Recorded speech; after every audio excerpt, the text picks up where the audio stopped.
All Hi right. guys, it's Birdie here. All right. All right, can I sit down, please? Looks like everybody's connecting up. Get out. Lulu is having some connection problems getting her video going. So we've kind of been working on that a little bit. So she might just be audio only tonight. So I will have to be the face of Beaks at the moment. Hello, everybody. There she is, Lulu. You recognize my voice, don't you? Unfortunately, I have this great hat on and I was going to talk about it, my pollinator hat. But anyway, welcome, everybody. Yeah, why don't we go around the room and everybody introduce themselves. Say, Okay. you know, what your interest in beekeeping is, how long you've been beekeeping, anything cool you want to add about who you are as a person. Hey, Brent. Hello there. Yeah, my wife and I have started beekeeping 3 years ago. It's about 1 year of learning, and we're in our second year of actually running hives. So we were attending all the Albuquerque beak meetings until you folks moved to the other area. And then we live in Rama, so we had quite a long trip kind of back to south. So it's good to be able to do this with a live video. Awesome. Yeah, I know. Yeah, in this day of COVID-19, this is one way we can keep connected, which is pretty great. So who's up next? Well, Mary Lee's here.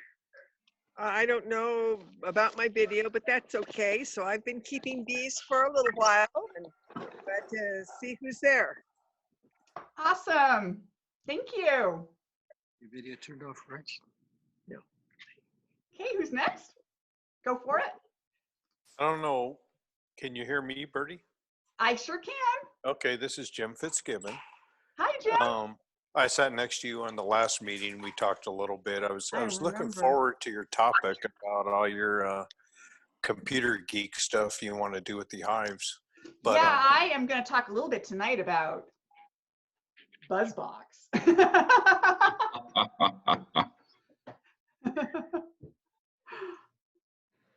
okay. Awesome. Somebody jump up and say something. Well, Hey, this is Richard Kiefer O'Donnell, and I don't know what the technical term is for this, but maybe Randy would know. I'm a bee virgin, so well, go out and mate, Richard. well. He's bee curious. Be curious. That's a whole interesting conversation that's maybe held for a time when we could sit down over a glass of wine or something.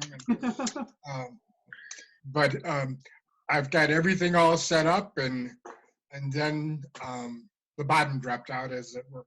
So, but we'll, that's to be worked out. Awesome. Awesome. I'm glad you're here. Okay, who's next? Well, I'm glad to see everyone here. And, out of this pandemic, we're connecting and be virtually, and it's really cool. And of course, it's only a matter of time before this will pass also, and we'll be able to have our meetings again and be in person and mentor each other and share all kinds of stories. So it's good to see everyone here. And thank you for your support. We are, because of Birdie, the website looks fantastic. We've had lots of support from people, and she's going to give you some stats in a little bit. So thanks for all being here. Definitely. Yeah, we wouldn't be here without you guys. You guys are amazing, and we love our beaks. And we're just so happy to be able to connect together right now in this time and share information. It's swarm season. It's just started, so it's pretty exciting. Hi, everyone. Can you hear me? This is Barbara. Hi, Barbara. I live in Santa Fe, but I wanted to connect with you guys. I've been keeping bees for about 10 years, top bars, and I had very good luck until about 3 years ago, and then my bees started absconding. And so I'm gonna try some local bees this year from a guy Yay! Yay! Sorry. and I'm gonna try a Langstroth hive, and then I'll go back to Top Bar. But anyhow, I'm glad to be here, and if anybody has bees for sale, let me know. Awesome. Thanks, Barbara. And this is Joe Slanger here. Hey, Joe. Hello. Hi. And I've been beekeeping for 4 years. This is my 4th year. And I have 4 hives here at the house. Right now, they're all Langstroth. Although I am going to build a long Lang. Even though this is my 4th year, there in many ways, Richard, I still feel like a virgin. And had varying success this winter. There was one hive I knew I was going to lose. All last season, they were storing pollen but not storing any honey. And I debated whether to feed them to get them through the winter or not. And since they hadn't stored honey, I thought, well, let's see what they do. They actually lasted most of the winter. But then when I went into the hive about 2 weeks ago, the hive was dead. I had one hive abscond in late December, I guess, leaving behind a full brood hive of honey. So I've been processing honey, and then one hive swarmed on me. It was my best hive last season, and it swarmed earlier this month. But the 4th hive is just going like gangbusters right now. They are foraging like mad. So one of my books, the opening line of the book is the author says, beekeepers are manic depressives. He says they're very happy when their hives are doing well, but when they lose a hive, suddenly they're depressed. And he says, so get used to being a bit of a manic depressive. Oh, so true. Hi, my name's Tom Bird. My wife, I don't have a video going here. My wife, Valerie, and I kept bees for about 7 years. We had 4 hives going into the winter, 2 Top Bar hives and 2 Langstroth hives. Nothing. I thought you asked where she was. And then one of our Top Bar hives looked very strong throughout the winter, and it just massively died off. We don't really know why that occurred. The other Top Bar hive in the fall looked like it was queenless, but to our surprise, when we opened it early or in late February, there was a queen and brood, so we were happy about that. One of the Langstroths is very weak, and the other one is really strong right now, so that's where we are. Excellent, excellent. So this is Zig. I've got a number of Top Bar hives. Unfortunately, I have no residents right now. My 2 colonies, one absconded just before the winter came in, and the other got moused. Oh, wow. And one of the things I'll be interested to learn is how we're going to do the hotline, since I've signed up for first thing Monday morning. So I'll listen for that. Yeah, Lulu, do you want to talk about the hotline? Sure. When you look where the sign up sheet is, Zig, you will see that we posted that we're going to, because the extension office is closed, we're going to set it up like a triage. And Station 1, people on the extension phone line, they are going to, there's my number and Birdie's number is on that if they have to report a swarm. So then we're going to, someone's going to call me or Birdie, and then we're that's Station 1. Station 2 of this triage is then whoever has signed up to volunteer, because now you don't drive to the extension office, you sit at home and you have your computer and your phone or however you have it set up. We tag you, then you call the homeowner who's calling about the swarm, you get the information, and then you pull up the sign-in sheet where people want to go collect swarms, and then they go out and get the swarm. So everyone's gonna have a turn, but station 1, 2, and 3. So you don't go, if you have volunteered, just like it was at the extension office, if you volunteered to answer the phones, the hotline phones, you don't go out and get the swarm. Unless it's like, if your shift ends at noon and you get a call 5 minutes to noon and you want to go get it, that's cool. But otherwise, stay so that Bertie and I can call you so that you can call the people to go out and get the swarms. Does that make sense, Sig? It does. Well, hopefully we'll get the chance to exercise it tomorrow. Well, I think so. Soon enough. Yeah, it's gonna come in hot and heavy when it starts coming in, so be prepared. Yeah, definitely.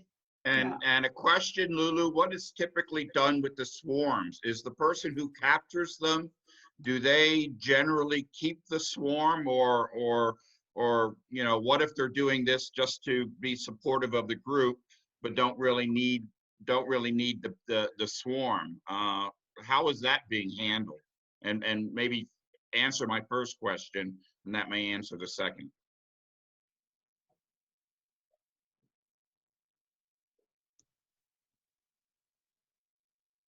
Did Hello? you get that, Lulu?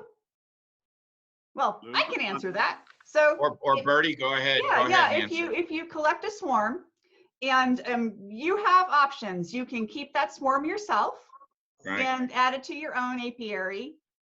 You can also give the swarm away. We have students who are in the Certified Beekeepers program who are looking Okay. for colonies, and you can donate it to one of them. Or you can post on our website. You can post that you have a swarm available, and folks can contact you if you don't need a swarm, if you're already all swarmed up but you want to help. So Okay. any of those options works. All So right, if- thank you. So if anyone needs a swarm, because if you get a swarm, you can't keep it in the swarm box too long. So I'm going to suggest that anybody who needs a swarm, post it on the website so that, Joe, when you go get your swarm, you can get on the website and you can start calling the people who have already said, I need a swarm. Right, okay, You know what yeah, I'm because, saying? right, because what happened to me was I ordered for the two hives I knew were empty. I ordered bees that I'll get in April, but then suddenly just discovered last week that a third hive had swarmed, and it was too late to order bees. So if there was, I'll put something on the website. Thank you. Don't want to take it up discussion up too long. Thanks, Joe. Thanks, Thanks. Joe. Could someone tell me what the website is? The website is ABQ Beeks. That's ABQBEEKS.org.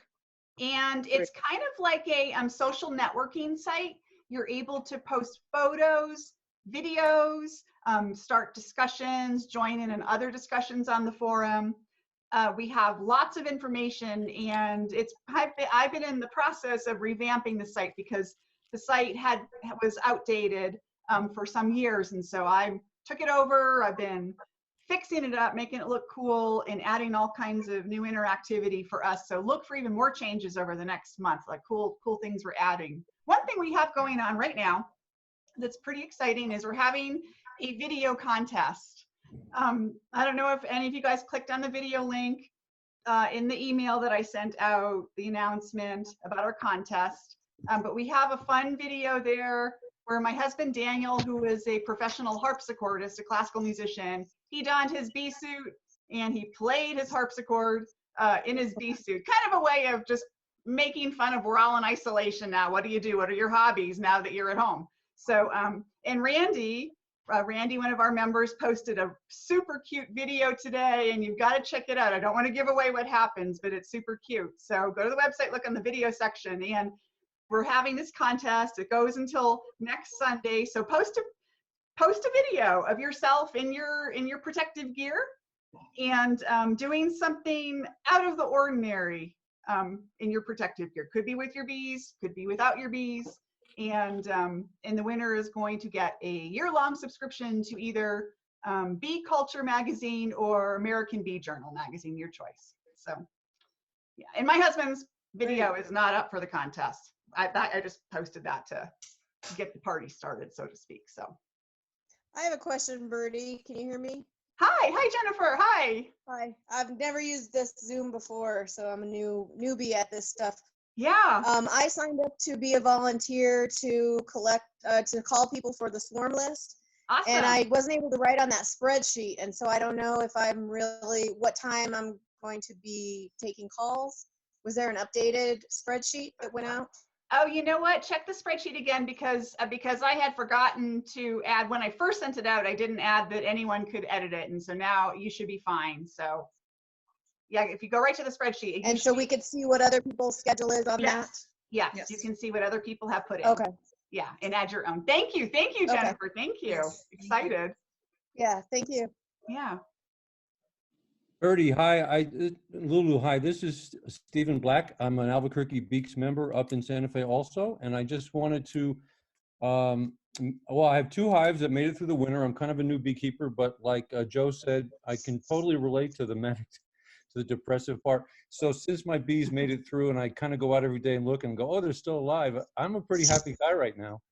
But I wanted to mention to Barbara, and maybe this will be useful for other people that want to connect with others within Zoom that haven't used Zoom before. Right. So Barbara, I sent you a chat message. So if you want to speak with someone one-on-one, just to like say hello or send a message to someone who's also in the meeting without interrupting everyone else, if you click on their box, the upper right side in gallery view, you can chat with someone. So I sent Barbara a chat. The reason I mention it is because she's looking for bees and hives, and I'm hosting some hives for someone who left Santa Fe and went to Tucson and may not want to take his hives because of the concern of Africanized. And so he may actually be looking to sell 2 beautiful, healthy Langstroth hives. And so Barbara, I sent you I texted you my phone number, and you can call me. He's probably going to decide within a few weeks. Great. Thank you so much. You're welcome. I have top bars that are empty. I'm sorry? I have 2 empty top bar hives as well as a Langstroth. But I've ordered some bees from San Juan Bees, the guy who lives here in San John. Oh, John Gagne. Yes, Yeah. John. John is awesome. Good. Yeah. Yeah. Hey, Lulu, do you want to talk about using local bees and how they, how they're usually healthier? Well, if bees, we know New Mexico can be challenging with the weathers and the winds, and it's warm during the day and then it's below freezing at night. So when bees, and then the challenges sometimes with foraging and droughts, and you know how it is these days with climate change. If bees have made it through the winter in New Mexico, they're pretty hardy. So we would like to, and if they've made it through, then you still might have to check for mites and stuff, of course, because all bees have mites. But if they've made it through the winter, they're probably pretty strong and have some genetics against mites. So what we would like to do, and we're looking for people in New Mexico who are growing, queen rearing, growing New Mexican queens and bees, or selling nukes. Would like people to, they can post on our website for New Mexican local bees. New Mexico true, the true bees here. So we would like people to support those beekeepers and those queen rearers with the more healthy, hardier stock. Also, when a lot of these packages are coming from California and other places, there's huge millions and millions of congregation of bees. And just like with the coronavirus, where we have to do social distancing, the bees, where they're mating them and they have these big bee yards, there is no social distancing. So if these bees have mites, have viruses, have other diseases, they're bringing them to New Mexico. So don't you think that's a little challenging? I mean, we're dealing with this now, pathogen spillover, and disease contagion. This is what's happening with the millions and millions of bees in California and other places where they're selling these packages and these queens. So just think about it. I mean, we're right here firsthand. This is why we're sitting here in front of our computers and talking. It's the same with the bees. So think about it. If you haven't thought about it, it's time to start thinking about using local stock. Yeah, that's why swarm's so important. Oh, hi, jump on in. And I've only been a beekeeper 2 years. I've missed most of the meetings because I've had other conflicts, and all of a sudden I don't have many conflicts at all. You wish you did, right? Yeah. Anyway, last winter I had just one hive and I lost it. And then this year I had 2 hives and they lost both of them. So I've been getting bees from Craig Norlander because I didn't know there were options. I would love to get local bees somehow. I'm on the manic side or depressive side. 2 years in a row now I've lost all my bees. So that's why I'm here to learn. So have you ever gotten swarms before? I have not. Okay, so how about if you consider posting on our site, wherever, Birdie, what are we gonna call it? Need a swarm, I'll set up on got the a forum. swarm? I'll set up a I need a swarm section and I'll link it at the top. So I'll do that tonight after the meeting. And then, or I have a swarm, blah, blah, blah, whatever. Right, So right, yeah, right, yeah. So let's start connecting in other ways too. I mean, there's blessings and curses of everything. And maybe out of all this, we just really start depending on each other a little more and helping each other out. Even though we are very generous, beekeepers are very, very generous and Very kind. true. Let's even push it. Let's push this envelope a little bit more. What do you think? Definitely. So, Mr. Burnham, I was just curious, as a new beekeeper, you've lost your bees 2 years in a row. Can you just tell us or share with us what your mite treatment plan and activities have been in terms of monitoring for mites and treating for mites? I didn't do either. I didn't monitor or treat. You know, I'll just share that when I became a beekeeper, I'm this person that really doesn't like chemicals, and it was a real surprise to me that, you know, we have to come up with some method, and there are various methods out there. But I have treated my hives both years. I'm a new beekeeper. I'm very uncomfortable with the chemicals. In fact, a fellow beekeeper came over and did an oxalic acid treatment with the fuming oxalic acid. And I was like running away kind of, but you can become comfortable. You certainly need to be monitoring with the different techniques. And so through the Certified Beaks program and watching videos, I've learned how to monitor and how to treat, and it will make all the difference. I mean, the mites are just pernicious, and you gotta measure and you gotta treat. Otherwise, they're very weak going into the winter, and there's a very good chance you'll lose them. Anyway, that's my input. I had signed up for this course and it was just canceled. Yeah. Oh, right. But there's a lot of good information on YouTube about treating for mites and monitoring for mites. And I'm sure there are other beekeepers in ABQ Beaks that would be glad to come by and either help you monitor or help you treat. So. Also, speaking about monitoring for hives, it's really important, and I monitor and I treat and I use different things, mostly formic acid, but it depends on the time of year and whatever. We have a great button on our machine, on our website that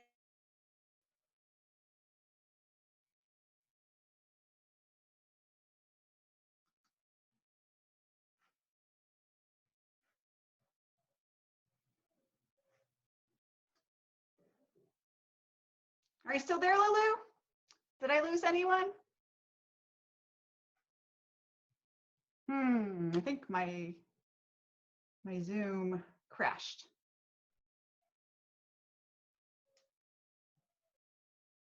by August, the bees are starting to like taper off because they're getting ready for winter, but the mite population explodes. So it's good to have a baseline and be familiar with your bees and be familiar with the mite counts and determine what you want to do about it. So it helps.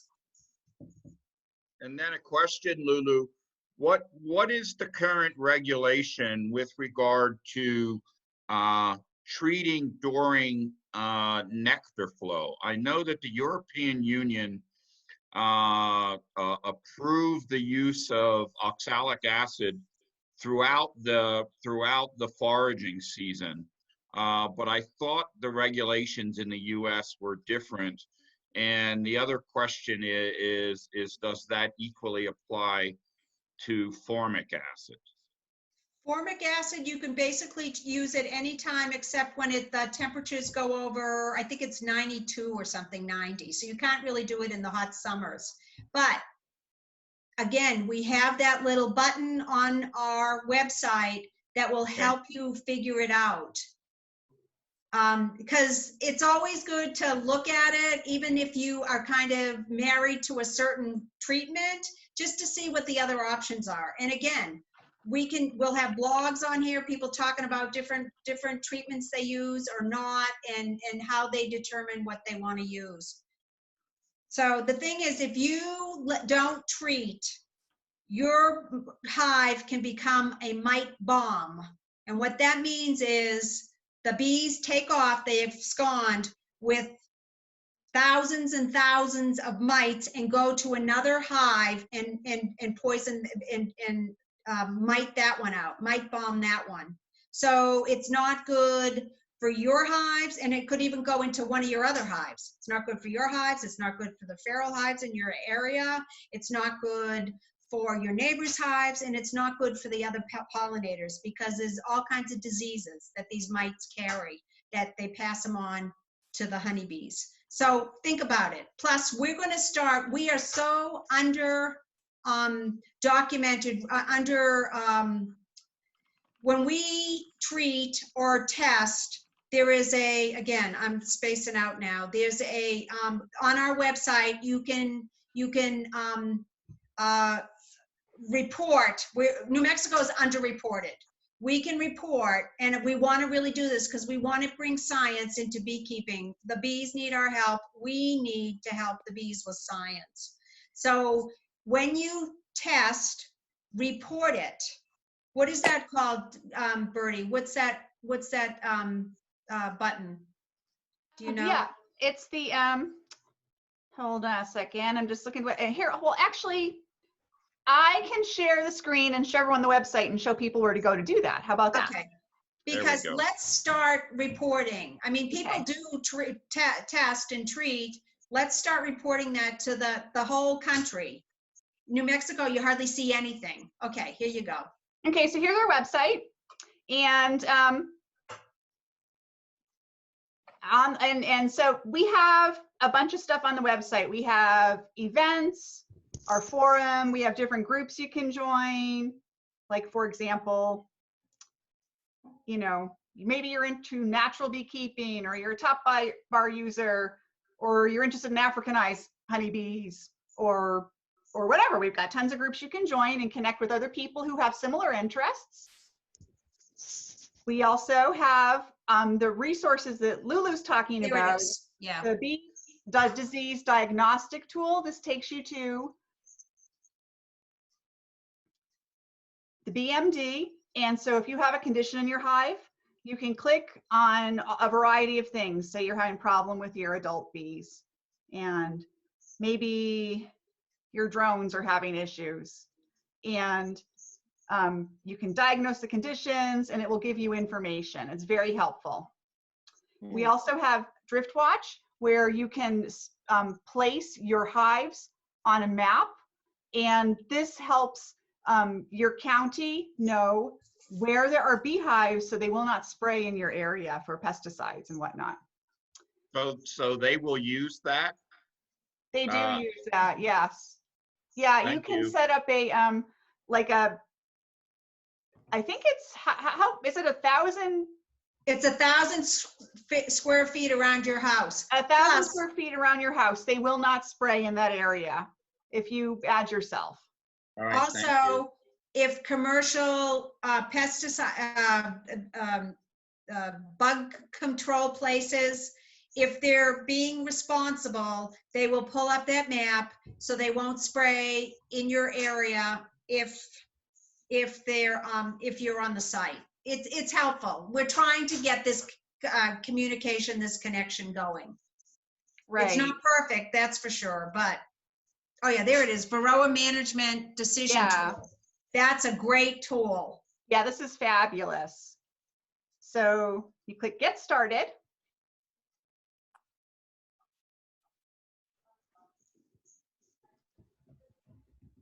There's the And mite. Check out that mite. that's true. It's like having a dinner plate attached to your own body. Imagine that, you know, those mites are huge. And they're nasty.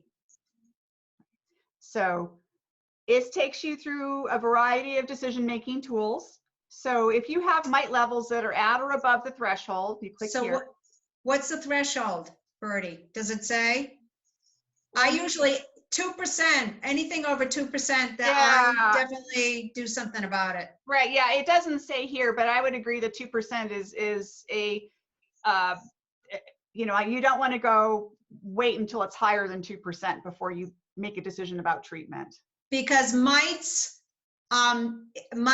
grow logarithmically. So if you have 2%, then it's 4%, then it's 16%, and by 16%, your hive is going to crash. Then it's 16 times 16, whatever that is, percent. So it's going to crash.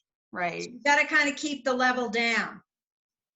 Anyway. So then asks you if you're open to synthetic and organic treatment, or if you only want to use organic. You pick what you're comfortable with, whether or not brood is present, because this is going to determine which applications are safe if you have brood or not. So say you've got brood, and say you've got your honey supers on. And then you need to decide if your colony's population is increasing, at peak, decreasing, or dormant. Let's say it's increasing. And then it gives you your options. And you can click on the treatments to learn more about them. So this is a great tool. It's fantastic. And another thing we have coming up in May, and it happens twice a year, is the North American Mite-a-thon. And you can find this under our events, and all of the links are here. And it takes you to mitecheck.com. And this is where you measure the mites in your hives, and you participate by taking the survey and adding what your mite checks were. And this gives honey, you know, beekeepers all over the country access to this data. And it's helping scientists that have access to the data. It's extremely important to do. So that'll be coming up pretty soon. Yeah. Now, if you looked at that map, you saw that there was not a whole lot happening in New Mexico. And you don't even have to wait for these mite-a-thons. I started, every time I did a mite check, I did. Every time I did a mite check, I reported it. Yeah. So, so we have a lot of resources at the site. And we hope that everybody gets on there and connects with other people. Our videos, you know, this is where you're going to want to post your contest videos. I really want to see more videos. Can we see Randy's video? Yeah, let's watch Randy's video. It's cute.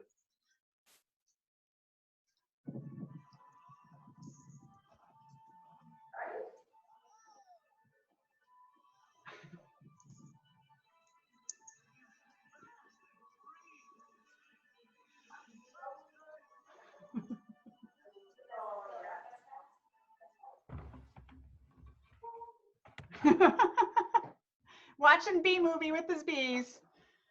Oh, is that what he's doing? Yeah. So anyway, I'm going to stop the share here now, but I just wanted to show you the website on the different things that we've got going on there. That's very helpful. My name is Ed Gerdner. I am a 2-year, this will be hopefully my third. I've lost hives, 2 hives each year that I've done them. The first year to mites, the second year, they just never took off. They were very weak all year, and then they did not survive. I don't fully know why.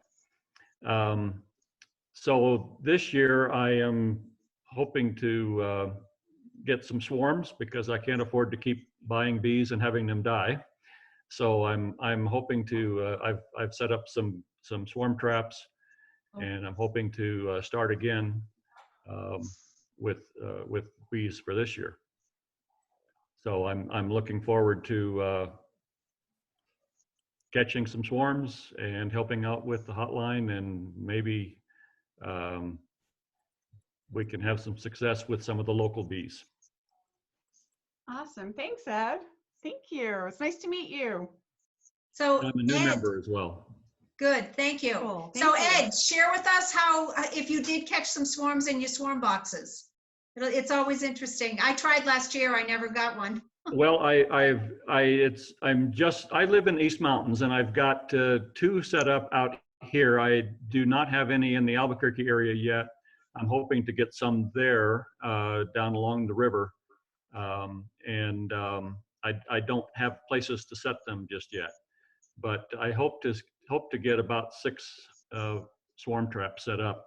So I don't have any swarms as of yet. Well, we're just starting the season, so you better put them up soon if it's in town. I think you have a little more time in the East Mountains, but the bees are going to do what they do. That's exactly right, and I'm hoping that this week I'll get those other ones set up. Great.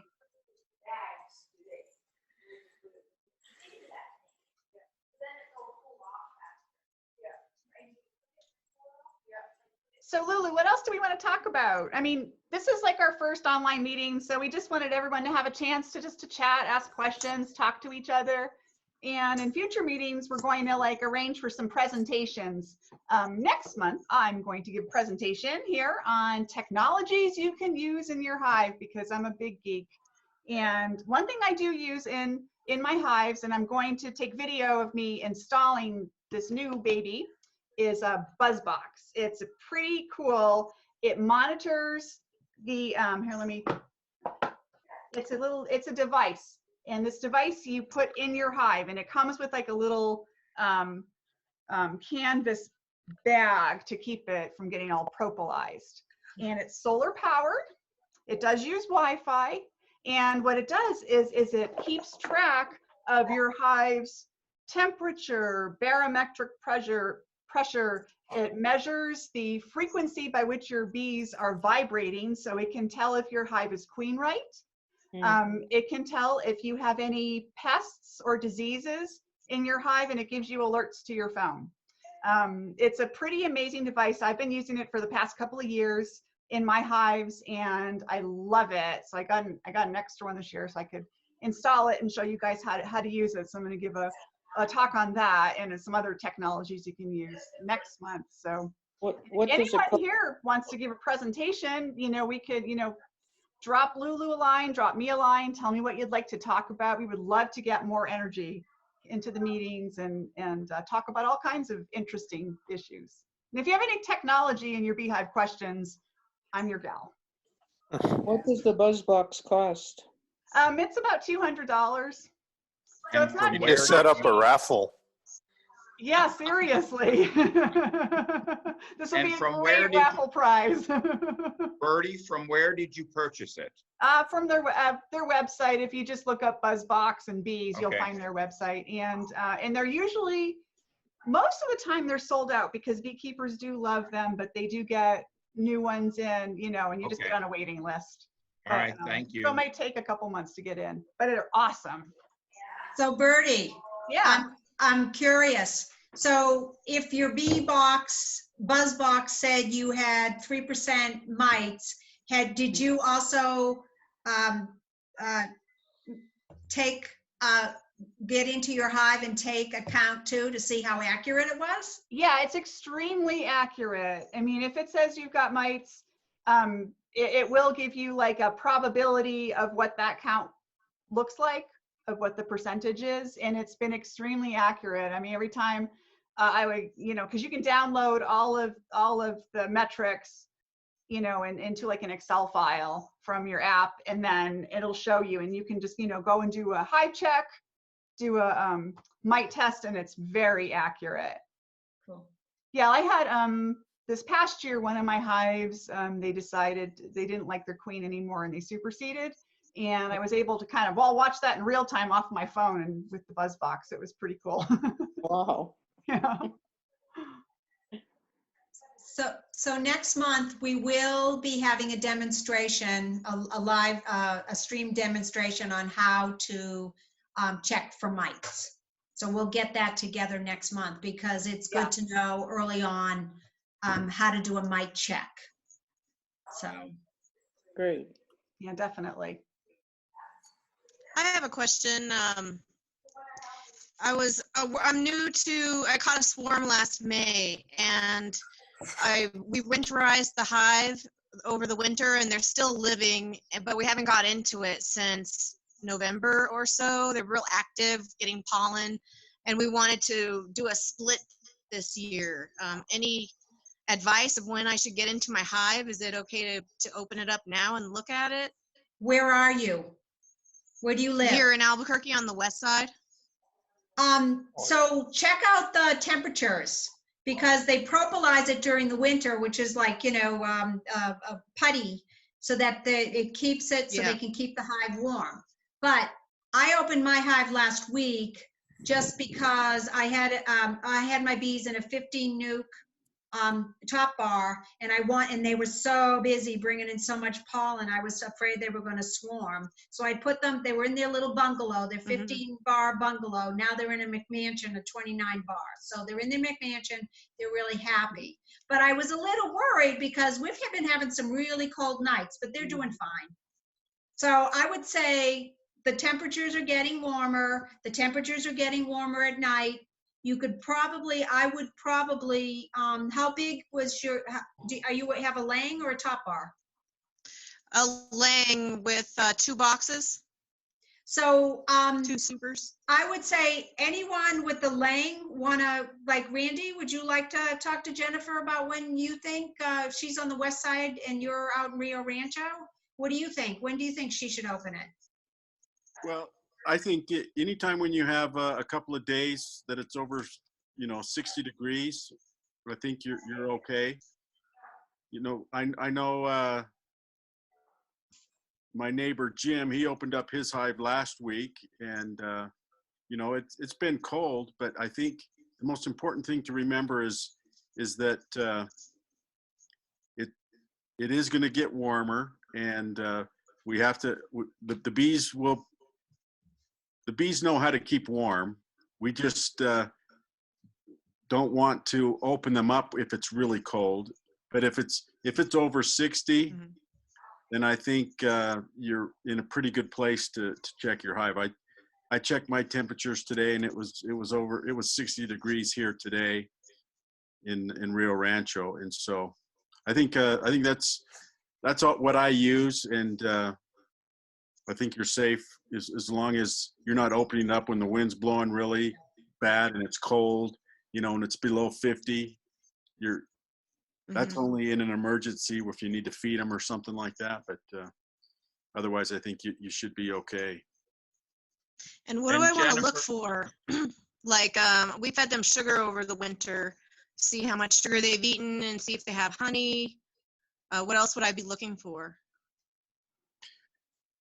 You want to look to make sure that they're not honey bound, because right now my hive, the queen she's laying like crazy. Yeah. And as you get more bees, then she can lay more because you have more bees to cover the larva when it's cool at night, and you just get more and more bees. And so you want to make sure that you have plenty of room in your hive for that queen to lay. And so sometimes you have to remove full bars of honey or move them towards, you know, do you have a Langstroth or a top bar? Yes, the Langstroth. So The Langstroth. yeah, I take honey, and you know, I have an excluder on my hive right now with a honey super up above, and the bees are bringing in nectar and putting nectar up above, and I make sure that I have either open comb or new foundation down below to where she can expand and lay. And you got to look also for frames that are just full of pollen, and move those to the outside if you're in a Langstroth, or move them back if you're in a top bar, forward or back, so that the queen has plenty of room to lay. That's what I would look for. Okay. And if you don't, you're going to get behind the curve, and then your hive will prepare to swarm, and then you know, you lose a lot of honey production that way with them swarming. And if you keep an eye on things at this time of year, you can prevent a swarm and do an artificial swarm and split your hive if you need to. So Yeah, that's what I'd like to do, is split it so then I could have two. And Jennifer, And then I also wanted to mention to the group, yeah. And Jennifer, the temperatures that I look for this week are supposed to be in the 60s and 70s. So so I agree with Randy that I think this week would be a great time to go into your hives, and my plan was to go into my hives this week because the temperature is really supposed to tick up. Okay, thank you. Then have you guys heard there's a guy in oh, I can't remember, on the west side somewhere. He has bees in his eave on the second floor, and he wants help getting them out. If anybody could think, you know, that you might be able to do that and help him out, I could give you his name and number. I can't do that kind of a cutout. We have we have two separate, we have the swarm list and we have the bee removal list. So there are people on that list that maybe you can direct that person to look on that and call them up. I actually called there's only 4 people on that list. I called all 4 of them today, and nobody was and didn't think they could do it. Because it's on, I guess because it's on the second floor, and those bees have been established in there since October, sounds like. Probably before then. Hey, Steve, Talk about our cutout up on scaffolding 25 feet high. Well, I don't know if that contractor would still work with you. No, he No? said no more. There was too much honey on his scaffolding. Oh my God, yeah. It's tough to do It was a cutout that mess. high. But that's how I got to know Lulu really well. We were up on scaffolding, cutting out. It was huge. It was huge. She's a rock star. Yeah. I'm not getting up on scaffolding anymore.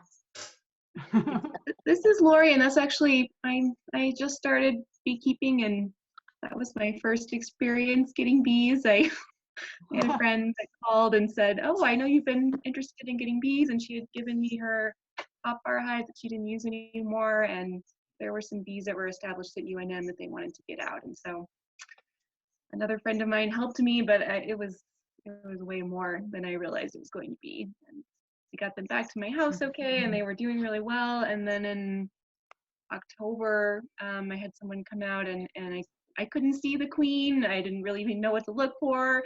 She said, no, you don't have a queen. And so I tried to get different ones, and then they rejected them or whatever happened. So they didn't make it through the winter. That was my first experience. So well, it's my first meeting. Just Welcome, Lori. We're glad to have you here. Yeah, welcome, Lori. Yeah. No matter how long you've been keeping bees, there's always something we can learn. It's a very humbling, having a relationship with honeybees is very humbling. As long as we can keep an open mind and an open heart, they will tell us. So it's pretty great relationship. Yeah, it is. Anyone else have any more questions or thoughts or? Are we going to run a beekeeper certification program this year or no? No, it's been canceled due to the coronavirus. There was, Okay. yeah, it had been set up, but it had been, they had to make that tough call, so. All right, but okay, next makes year, sense. Yeah, next year. Makes sense. Thank Yeah. you. So anyone who hasn't shared, do you want to just introduce yourself and say a little bit of something about what kind of hives, or if you have what your experience is, or if you're just starting out and you're curious, be curious, as Bertie would say. Join the conversation. I've certainly talked enough. Hi, this is Susan Carter. Can you hear me? Yes, we can, Susan. Oh, there we go. And thank you for doing this. And I love the new website, by the way. Good job. Yeah. That's And Bertie. She's fabulous. yeah, I'll send in my dues. I'm happy to do that. I just have some similar experience to several people who spoke earlier, in that I've been keeping bees for 3 years. Everything's been going smoothly. I never tested for Varroa or treated. I moved to the North Valley from the Uptown area this summer and harvested honey, in the summer, and then they absconded in the fall. I was also told by some beekeepers on the site that that's impossible. They didn't abscond. It's so everybody, they say if you get 2 beekeepers in a room, you'll get 5 opinions. So I guess I'm experiencing that. But yeah, so, and I did order from Craig Norlander some bees, not really understanding very well about local bees. I'd like to try that again. And I guess this year I'll have to also test and treat for Varroa. I mean, I used a magnifying glass and I took my hive apart and really did a thorough post-mortem, but I didn't see any mites. I had an experienced beekeeper come and look too. She didn't see mites. So we don't know why they absconded, but they left behind plenty of honey, pollen, brood. There was a queen with some attendants. Of course, they were all frozen by the time I realized all of this. So it's a mystery to me. So you can't usually see mites in the abdomen area, the little segments on the abdomen of the bee. They go up inside there and suck on the fat body. Right.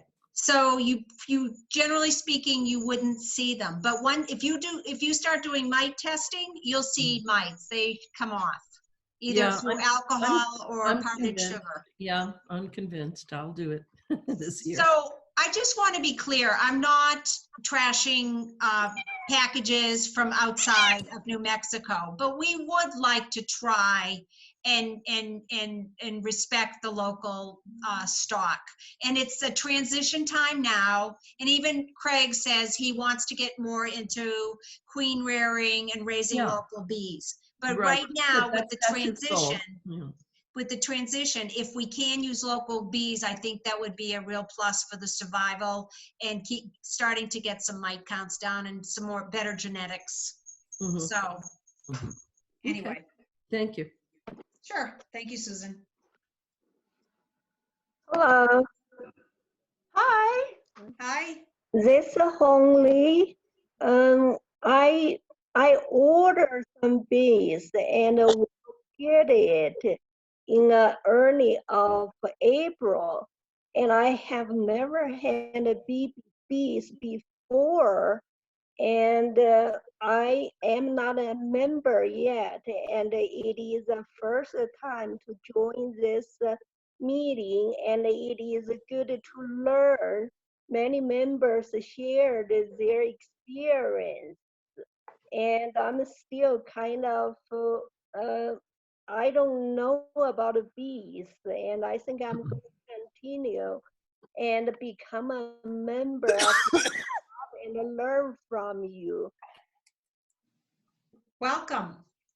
Yeah, welcome, Hong Li. We're so happy to have you here. We're going to do some trainings next month here. Lulu's going to show about mite checks. I'm going to talk about technology. And we'll see who else we can rope in to show about just basic hive management. So keep coming, keep coming. Thank you. Yeah, thank you.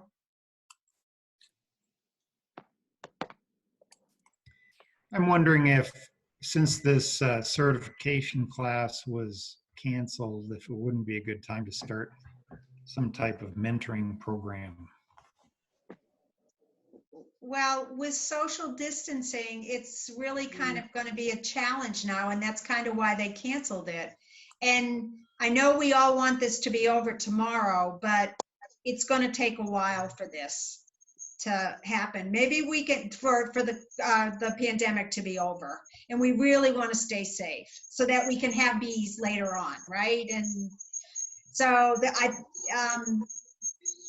I don't know, maybe by phone, video or something, you can mentor. It's not the same thing, of course, you know.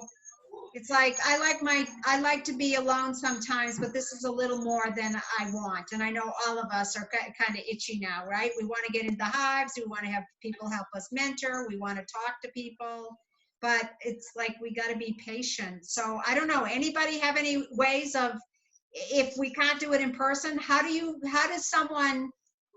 mentor someone? How do you kind of help them walk through opening their hives for the first time?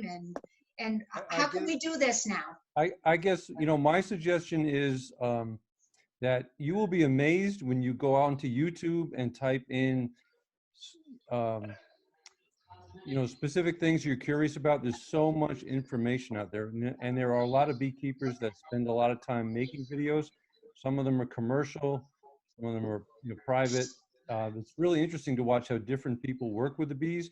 But once you start looking, you will just be astounded at, there's probably thousands and thousands of YouTube videos. So if you were curious about almost anything, just go into YouTube and type, you know, opening the hive the first time. There's some really good videos. There's things called, there's one called like mistakes that first time beekeepers make. So there's really just a plethora of information out there, you know, and like it was said earlier, different people have different techniques and opinions. And so you know, you'll see people saying, well, I never wear a suit. I don't wear a veil. I'm just here in my shorts and my t-shirt and I never get stung. So you don't necessarily want to listen to that guy, but there is really good information out there. Yeah, that's a really great point. YouTube has a lot of amazing beekeeper videos, and I've watched hundreds of hours of them and learned so much myself. But I would also like to of setting up some kind of maybe virtual mentorship thing. Maybe we could help each other out. You know, maybe we could put, post like a request on the website, and if people wanted to sign up to be a mentor or be a mentee, we could connect people, and they could do it over FaceTime or Skype or whatever you have on your phone. I mean, it's not the same as being right next to somebody, but at least you could, if you were having a problem and you want someone to take a look at your frames or whatever, there might be. Thank you, Bertie. I think that's a really good idea. I also wanted to mention, for really new beekeepers, I have discovered this amazing podcast called Beekeeping Today Podcast. And it is what I wished I had 3 years ago. I mean, it really, when most people say Beekeeping 101, they don't really mean that. It's usually, you know, 201. This is truly Beekeeping 101, Beekeeping Today Podcast. Oh, awesome. And it's a couple of geezers, and they're very experienced. There's 3 of them, and they're quite entertaining, and it's a very, very good podcast. Oh, cool. I'm going to add that to my podcast list. Yeah. Great. Thanks, Susan. Yeah. I think just having someone to call. When I first started beekeeping, and this was Top Bar, Kate Whalen, I don't know if you guys know her, but she lives up north. But I had, you know, if you have someone to call who knows your hive and who knows you, it's really very helpful. So now I'm going to start using Langstruth, and I'll probably be calling Steve if he will take my questions. Of course.